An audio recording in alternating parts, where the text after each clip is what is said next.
Coisa boa, meus irmãos, a paz do Senhor. Amém. Motivo de alegria estar aqui com os irmãos neste primeiro dia da semana para louvarmos a Deus em espírito e em verdade.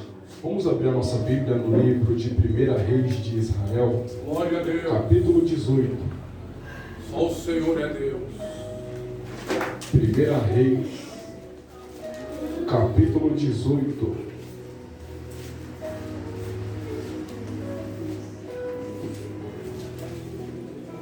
Versículo de número 30. 1 Reis, capítulo 18, versículo 30. Glória a Deus. Oh, aleluia.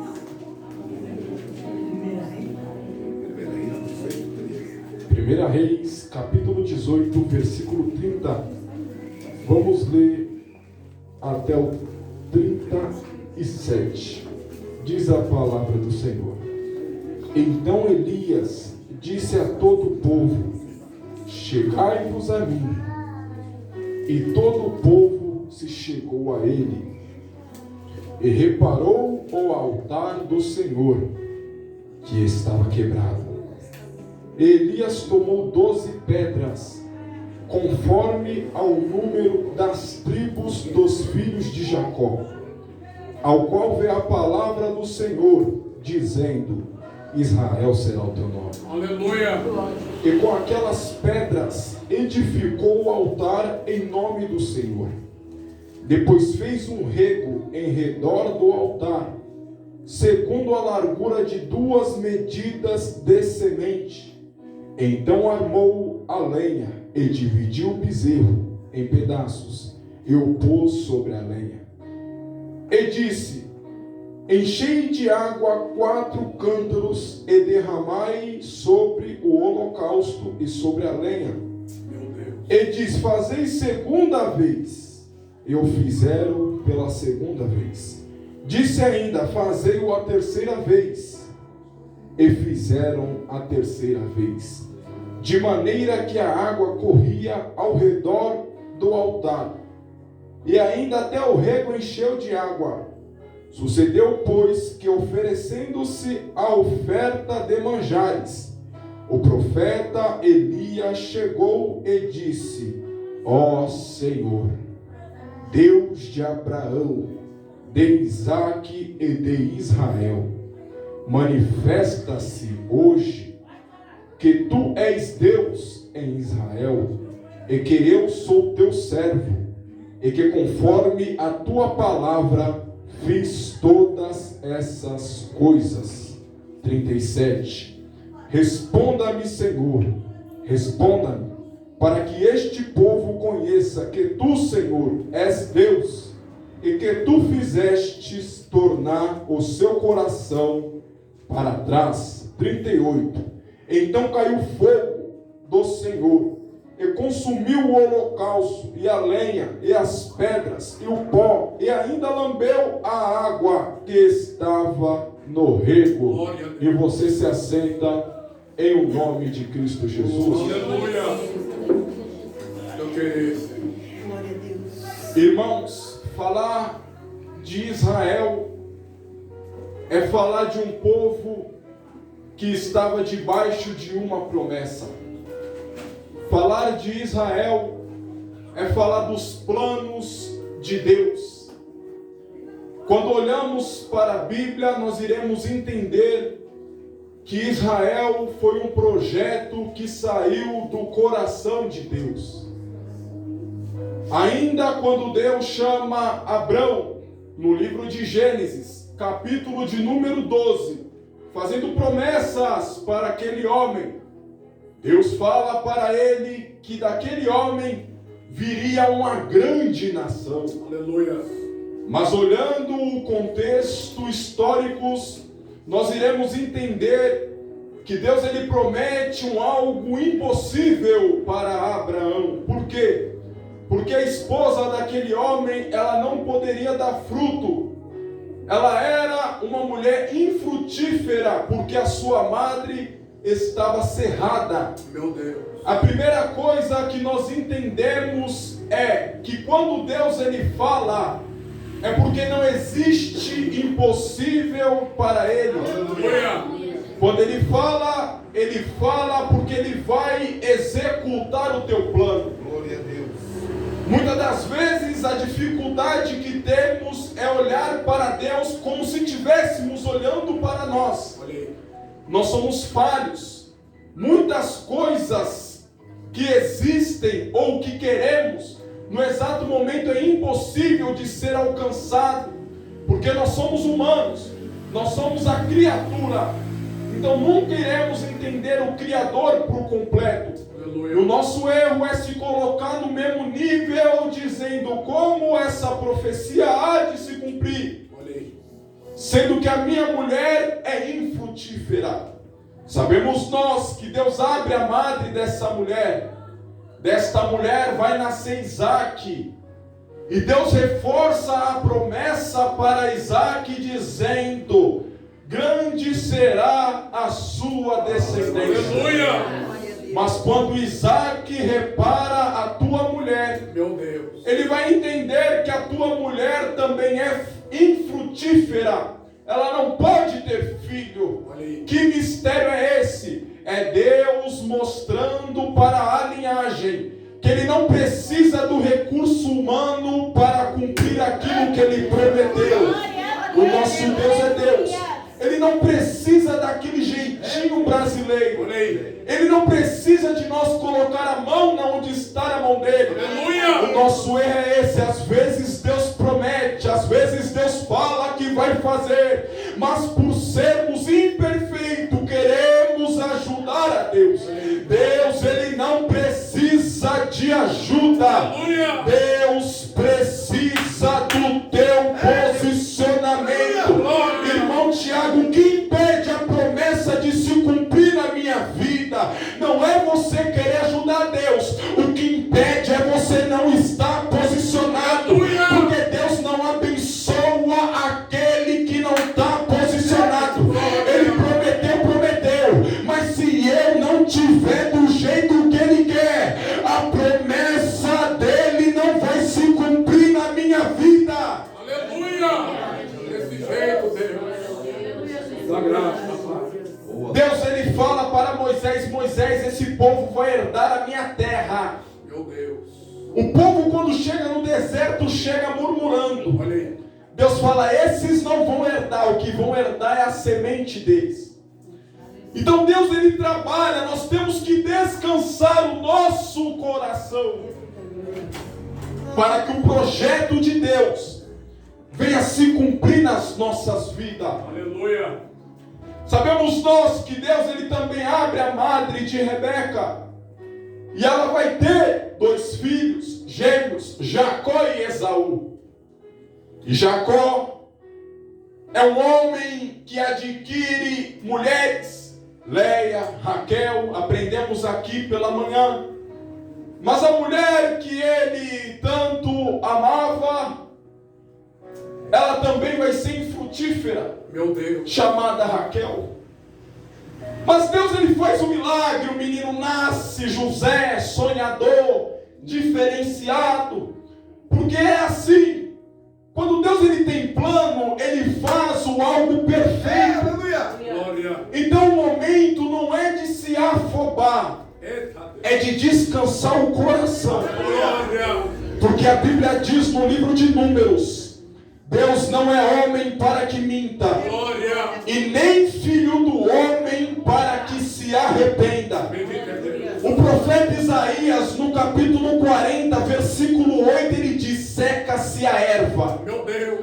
e cai a sua flor, mas a palavra de Deus Glória.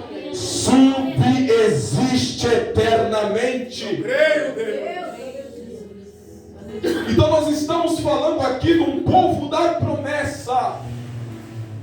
Sabemos nós que houve um tempo onde os juízes julgavam a terra. É um tempo teocrático, conhecido como teocracia. Mas o povo cansa desse tempo ao ponto do último juiz é um homem chamado Samuel. Meu Deus. Samuel é o último juiz que existiu naquele período do tempo de Israel, porque a partir dele ele é o primeiro homem a ungir o primeiro rei, saindo da teocracia para a monarquia. E quando o primeiro rei ele começa a julgar a nação, ele vê que não é fácil, porque lidar com um povo não é uma coisa fácil. Meu Deus. São várias pessoas com pensamentos diferentes, é uma coisa complicada. Mas ele vai liderando, os reis vão mudando ao ponto de chegar um rei chamado Acabe. Meu Deus. A Bíblia diz que esse homem chamado Acabe, ele vai se casar com uma mulher chamada Jezabel. Jezabel, filha de Etibaal, aonde adorava deuses, imagens de escultura. Então, quando Acabe ele toma essa decisão, ele vai ver que o ambiente aonde ele entra não é um ambiente familiar daquilo que ele aprendeu no seu passado ou da cultura que ele tinha. Jezabel passa a tomar a frente do trabalho ao ponto de corromper esse homem chamado Acabe. Meu Deus. A nação da promessa está vivendo em um período difícil, aonde o seu rei não está adorando mais o rei de Israel, mas se corrompeu para a idolatria. Meu Deus. Queridos, o sofrimento chega quando viramos as costas para Deus. Aqui eu não estou falando de um sofrimento da parte material, mas um sofrimento espiritual, Meu Deus. aonde afeta a vida do homem de uma forma extraordinária, ao ponto dele viver uma vida totalmente perdida. Meu Deus. A Bíblia diz que esse homem chamado Acabe, rei de Israel, vai oferecer holocausto a deuses estranhos, ao ponto do povo da promessa se corromper. Não generalizando, porque conhecemos o capítulo 17 e o 18. Nós vamos entender que existia um homem chamado Obadias. Aleluia. Ele não tinha se corrompido, mas estava ajudando os profetas da época. Porque a mulher de Acabe estava matando os profetas de Deus. Meu Deus. Esse homem estava escondendo os profetas, trabalhando no oculto, dando fruto, mesmo em um cenário contaminado. Aleluia. Queridos, estamos falando de um povo que vai cair no sofrimento, por quê? Porque no capítulo 17, o profeta conhecido como Elias, ele vai ver que o povo viraram as costas para Deus. Meu Deus. Ele não vai se conformar ao ponto de ele dizer: olha, não vai chover na terra, não vai ter orvalho, segundo a minha palavra. Aleluia. A Bíblia diz que Deus fala para ele: olha, vai para o ribeiro de Querite, porque lá eu já ordenei os corvos para que te alimente. Por que Deus falou isso? Porque muitas das vezes, quando liberarmos uma mensagem de Deus, o povo não vai se agradar. Esse era o caso do profeta. Então, como o povo não iria se agradar pelo benefício perdido, eles iriam perseguir o profeta. Mas Deus já tinha um lugar para o homem de Deus. O que a Bíblia quer nos dizer, queridos? Continue fazendo a vontade de Deus. Porque quando a crise chegar, quando o dia mau chegar, Deus, Ele tem um lugar preparado para você. Glória. Bendito é o fica lá e para de chover. E sabemos nós, quando não tem água, quando para de chover, a crise chega. Segundo Tiago, ele vai dizer, o apóstolo, que ficou 3 anos e 6 meses sem cair uma gota de água do céu. Meu Deus. Imagine Acabe, o rei da época, querendo trazer benefícios para o seu gado, e não podia trazer com abundância porque não estava tendo chuva. Meu Deus. A colheita já não era da forma que era. Ele já não estava conseguindo ter os resultados que ele tinha, porque a chuva parou. Não está descendo chuva, ao ponto do rei procurar Elias por todo o lugar da terra, por muitos lugares, mandar chamar, mandar pegar, em busca de matar o profeta, e não achava ele. Por quê? Porque quem guardou o profeta não foi o homem. Quem guardou o profeta foi Deus. Queridos, quando nós temos a convicção e levamos em mente que estamos servindo um Deus vivo, não iremos temer de fazer a obra do Senhor, porque muitas das coisas para o homem é limitado, para Deus não existe limitação. Quando Ele guarda o homem, ninguém acha. Quando Ele esconde o homem, ninguém acha, porque o nosso Deus é Deus. Aquele que habita no esconderijo do Altíssimo, a sombra do Onipotente descansará. Fica tranquilo, porque você não está andando com o homem, você está andando com o Criador do céu e da terra. Aleluia! Oh, glória! Mas teu querer, Jesus. Aleluia! A Bíblia ainda diz no capítulo 17 de 1 Reis que o ribeiro seca. Meu Deus. Porque não tem chuva. Mas o interessante é que ele estava bebendo do ribeiro. E os corvos estavam indo alimentar ele pela manhã e pela tarde. Bendito é Deus. Querido, olha a provisão. Glória.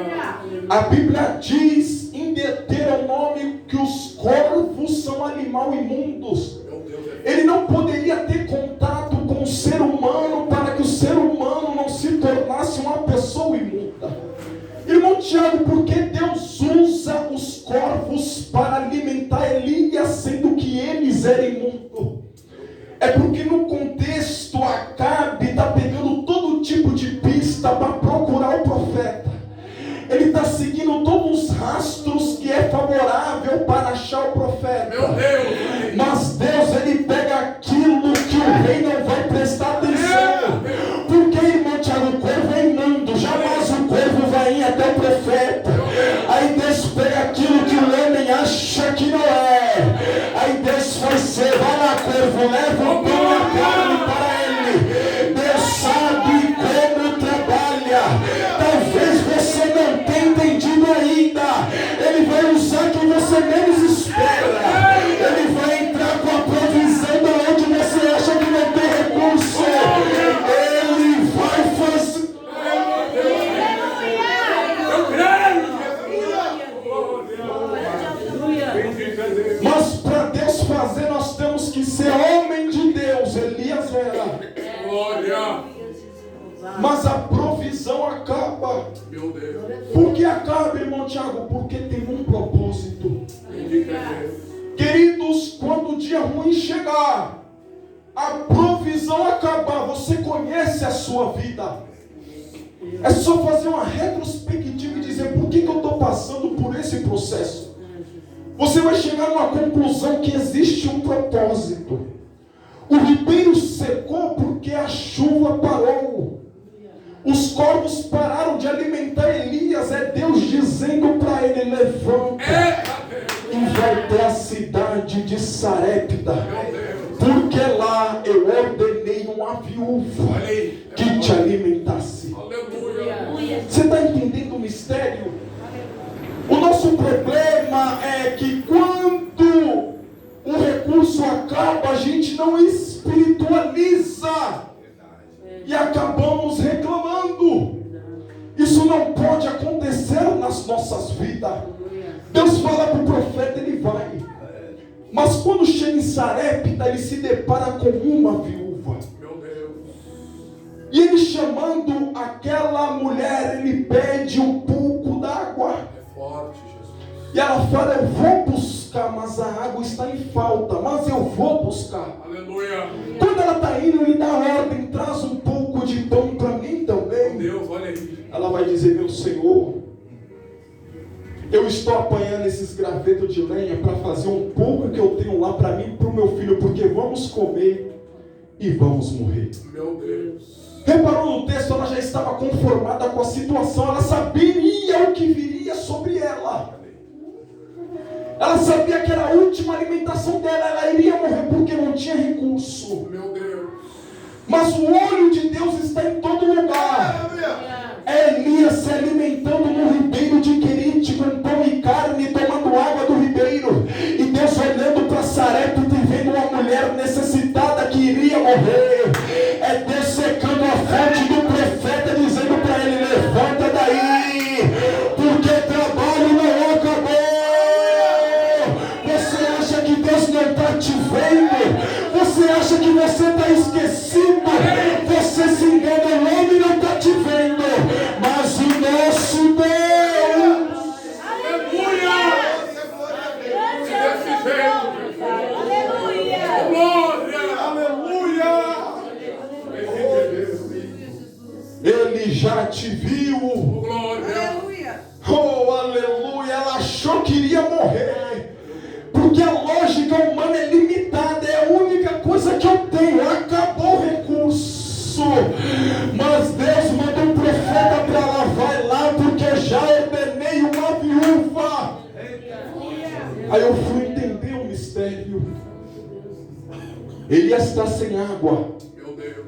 Elias está sem pão, mas Elias está com a profecia. Aleluia. É a mulher dizendo que eu tenho lá só dá para mim e para o meu filho. É só isso que Deus precisa para fazer a multiplicação. O nosso Deus não precisa de muito. É um pouco mesmo, ele trabalha com pouco. Parece que vejo no Evangelho de João um menino apenas com 5 pãezinhos e 2 peixes. O que é isso para uma grande multidão? Na lógica humana não é nada, mas para Jesus ele aponta para os céus e diz, Pai, graças eu te dou. Alimenta eles, alimenta eles, alimenta eles. Esse é o nosso Deus, esse é o nosso Deus. Aleluia. Aleluia. Poderoso Deus. Glória. Glória a Deus. Aleluia, ele não precisa de muito, é apenas com pouco. Aleluia. A Bíblia diz no livro de 2 Reis que o profeta Eliseu, no capítulo 4, ele é interrompido por uma viúva dizendo, Senhor, os credores vão levar os meus filhos embora, meu marido morreu, ele era servo do Senhor, mas ele deixou uma dívida enorme aí, meu Senhor. Aí o profeta olha para ela e diz, o que tem em casa, mulher? Fala para mim. Aí ela libera a palavra dizendo, eu não tenho nada, senão uma botija de azeite, com um pouquinho de azeite. É isso mesmo que Deus precisa. Pega vasos emprestados, porque esse pouco vai se tornar muito.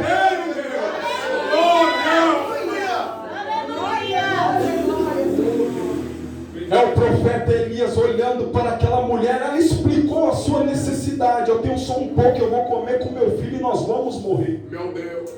Aí ele pega e fala, faça segundo a minha palavra, Glória. porque a farinha da panela não vai acabar, e o azeite da botija não faltará, até o dia que Deus manda chuva na face da... Oh, Deus vai cuidar de você na crise. O que aquela mulher tinha a ver com Acabe?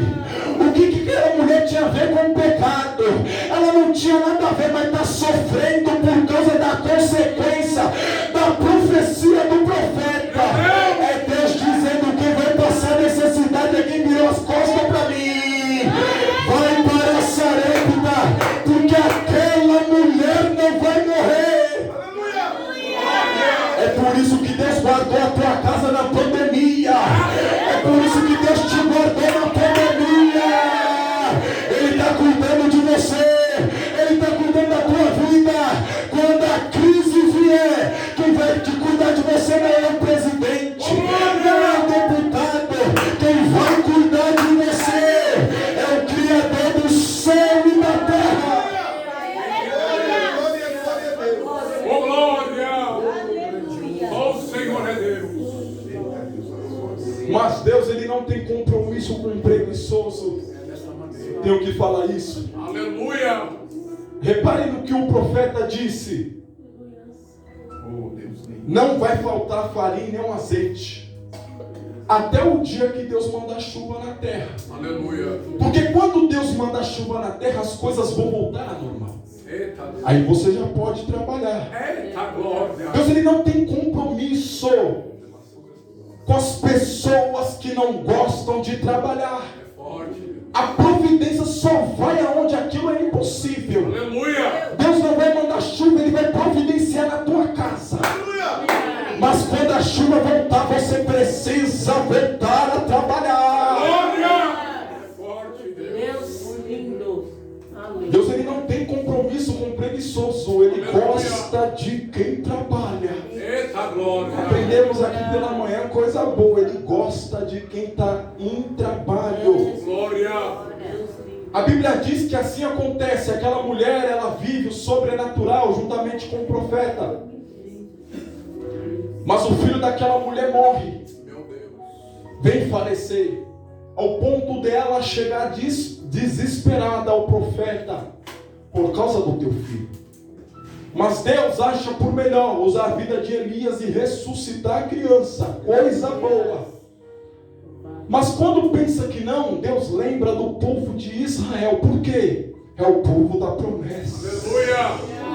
Deus castiga, Deus mói, mas o nosso Deus é rico em misericórdia. Glória! Eita, coisa linda é Deus olhando para o profeta Elias, dizendo: Elias, volta lá para Acabe, fala que eu vou mandar chuva na face da terra. A punição chegou ao fim. A Bíblia diz no livro dos Lamentações, capítulo 3, versículo 22 ao 23, as misericórdias do Senhor são a causa de não sermos consumidos, e ela se renova a cada manhã. Queridos, só estamos aqui pela misericórdia de Deus, porque outrora éramos traficante, ladrão, roubava mansão, estava foragido, ia morrer na mão da polícia. Como a obra aconteceu? A misericórdia do Senhor. É assim que Ele trabalha na vida do ser humano. Aí você pode se perguntar: por que Deus é tão misericordioso? Porque não foi o homem quem te criou. Quem te criou foi Ele. Ele fez você com todo cuidado. Ele não quer que você se perca.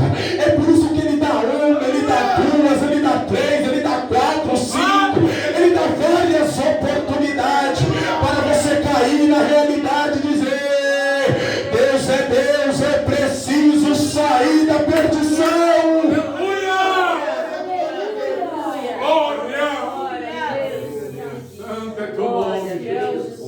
Queridos, é interessante aqui, correndo o texto, que Elias desce lá, encontra o mordomo Obadias. O mordomo fica com medo de contar para Acabe que encontrou Elias. Mas Elias se apresenta a Acabe, tem aquela conversa. Mas estamos falando de um profeta que era usado na mão do Senhor. Ele não chega de primordial falando da chuva, mas o que realmente aquele profeta quer é que o povo da promessa volte ao Deus verdadeiro. Aleluia! Porque corrupção, idolatria é o fim de carreira para o ser humano. Ele não vai ter um benefício futuro, eterno, saudável, não, porque ele está enganado.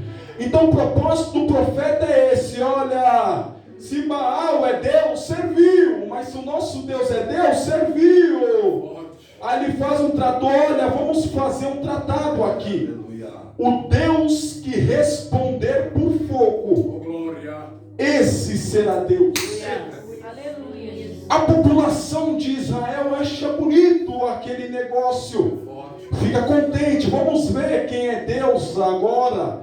A Bíblia diz que o profeta, juntamente com os profetas de Baal e de Azera, sobe para o Monte Carmelo para fazer o holocausto, e ali a manifestação do fogo aparecer para ver quem realmente era Deus em Israel. Aleluia. A Bíblia diz que Elias permite aqueles profetas para que eles viessem cultuar os seus deuses no intuito da manifestação aparecer.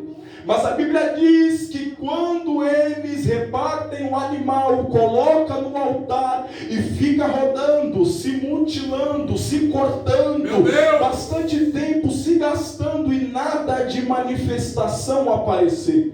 É interessante que Elias está só observando aquela loucura. É assim, queridos, nós que estamos pela misericórdia do Senhor, andando com Cristo, quando olhamos para os nossos amigos que estão perdidos no mundo, a gente fala: meu Deus, como pode viver uma vida dessa, se degladiando, se mutilando, caminhando para a morte nas drogas? É coisa terrível. Aquele povo estava acabando com as suas vidas, se cortando, derramando sangue no altar, em busca de manifestação, ao ponto do profeta começar a zombar, porque o profeta sabe quem realmente é Deus. Aleluia. Ele fica zombando, mas a Bíblia diz: quando dá meio-dia, ele tem a oportunidade de fazer o trabalho dele.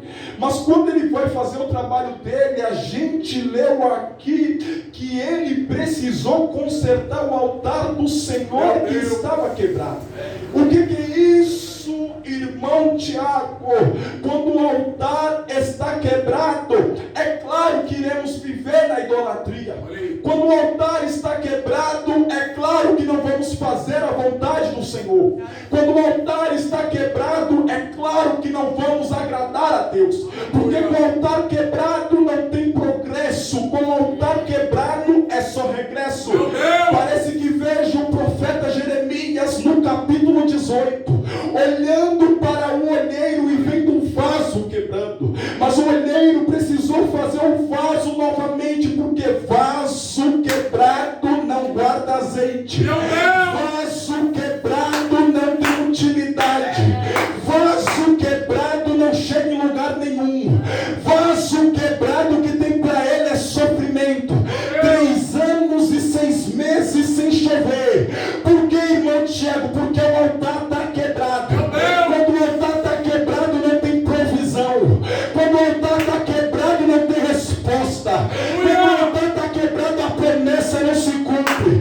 Quando o altar está quebrado, a gente não evolui, a gente não cresce, a gente não chega, a gente não avança, porque está quebrado.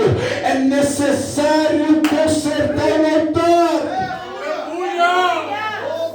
Mas teu querer, Jesus. Glória.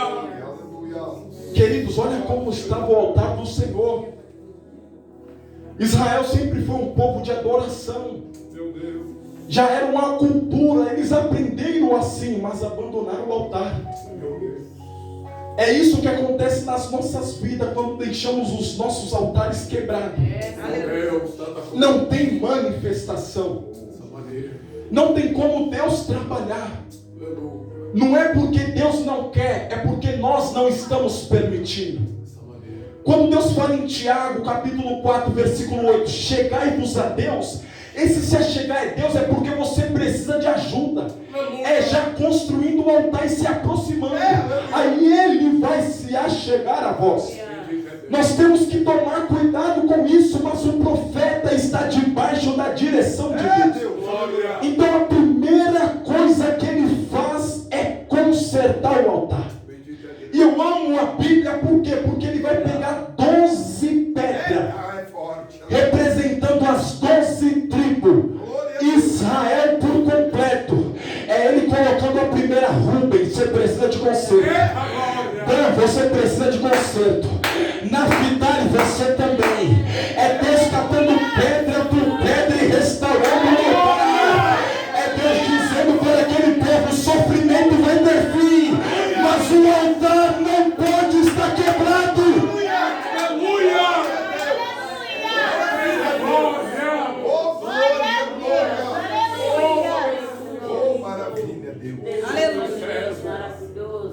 O altar não pode estar quebrado.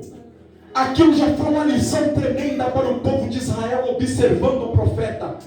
Imagine um povo olhando o profeta se aproximando do altar do Senhor, um olhando para o outro e dizendo: quanto tempo aquele altar está daquele jeito. Não importa o tempo, não importa o ano, não importa a década. Eu tenho uma notícia de Deus para falar para você: nosso Deus é misericordioso. Ele está dando a oportunidade de você consertar o altar, porque quando o altar estiver consertado, o sobrenatural de Deus vai se manifestar através da tua vida.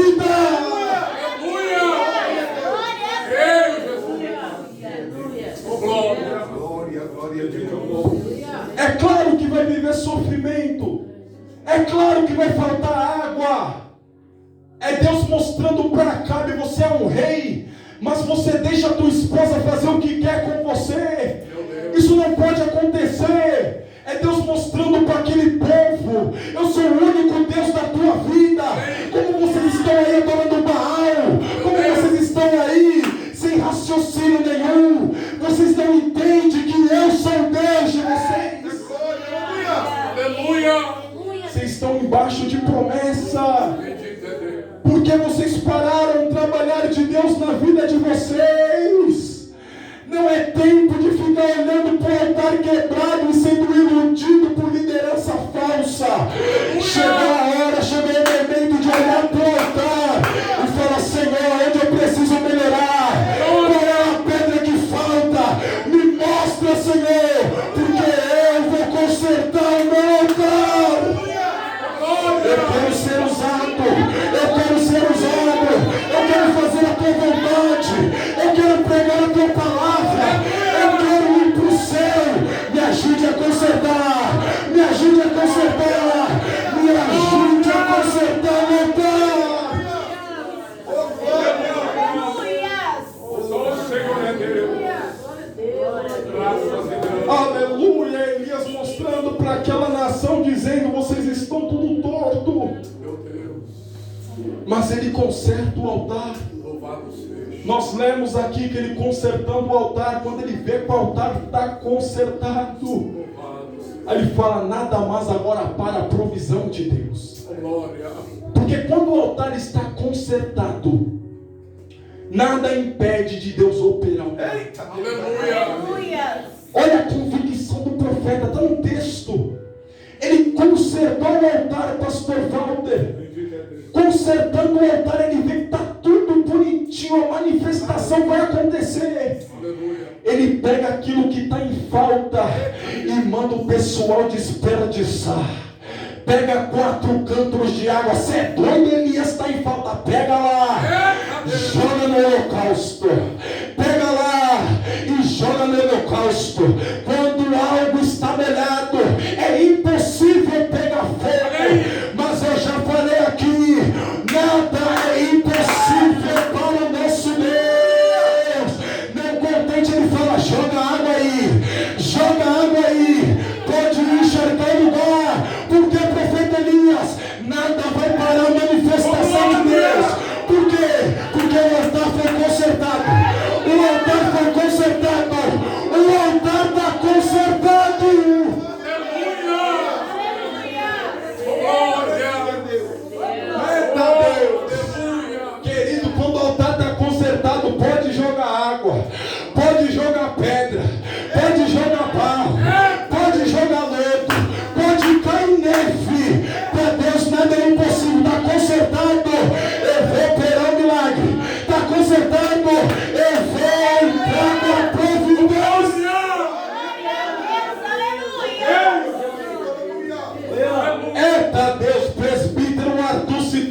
Paulo e Silas, no livro de Atos dos Apóstolos, capítulo 16, versículo 25, eles estão trancados, estão amarrados no tronco, mas o altar está consertado. Estava sofrendo, estava apanhando, estava sentindo dor, mas o altar está consertado. O altar está consertado. Deus manda terremoto, Deus livra da prisão, Deus entra na causa, porque o altar está consertado. Glória a Deus. Bendito é o nome do Senhor. Queridos, muitas das vezes nós sofremos porque o altar não está consertado. Isso é um erro gravíssimo. O inimigo brinca com nós. É claro que ele brinca, ele sabe que o altar não está consertado. Nós vamos querer procurar uma provisão da parte de Deus, mas como Deus vai nos socorrer? Sendo que nós estamos dando brecha. Querido, quando o altar está consertado, o inimigo ele tem que bater em retirada. Aleluia. Sabe qual foi o erro do diabo?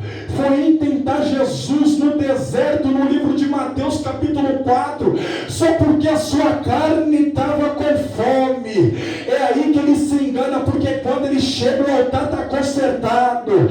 A fome quer pão, quer, a carne está com fome, está, mas o espírito está forte, o altar está consertado. Você pode oferecer carro para mim, pode oferecer reino, casa, riqueza, o que for.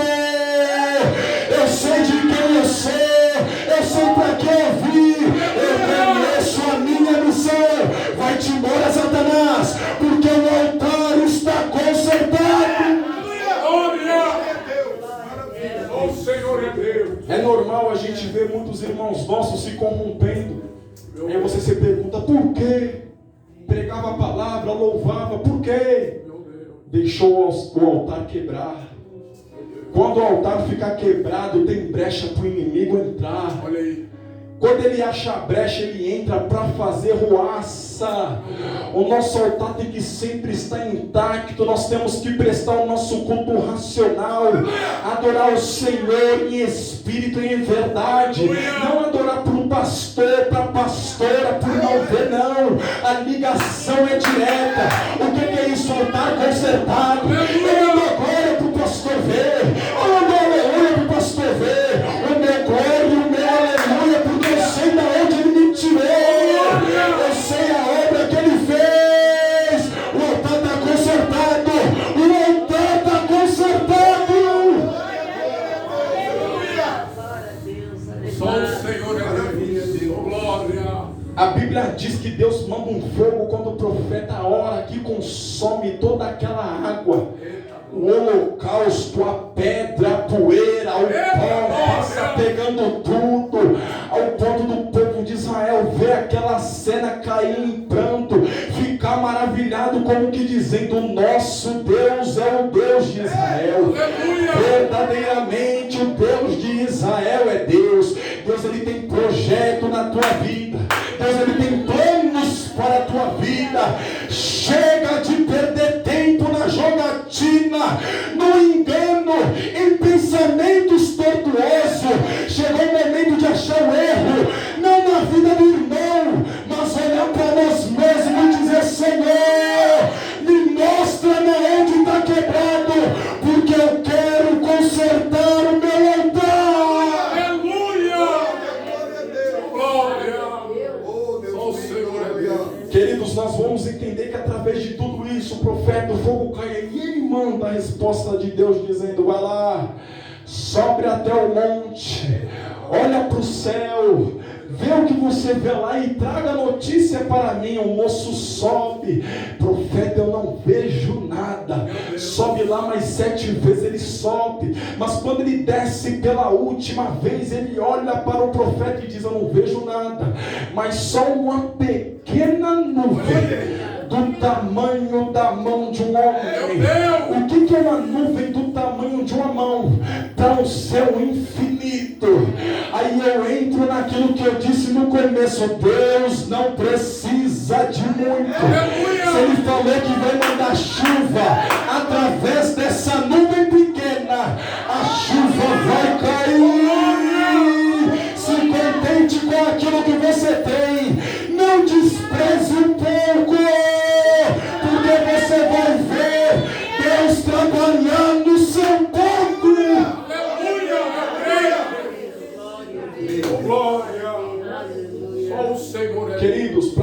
finalizar, o interessante é que quando o profeta, através de Deus, ele faz todas essas maravilhas, o povo ainda não se converte verdadeiramente. Meu Deus.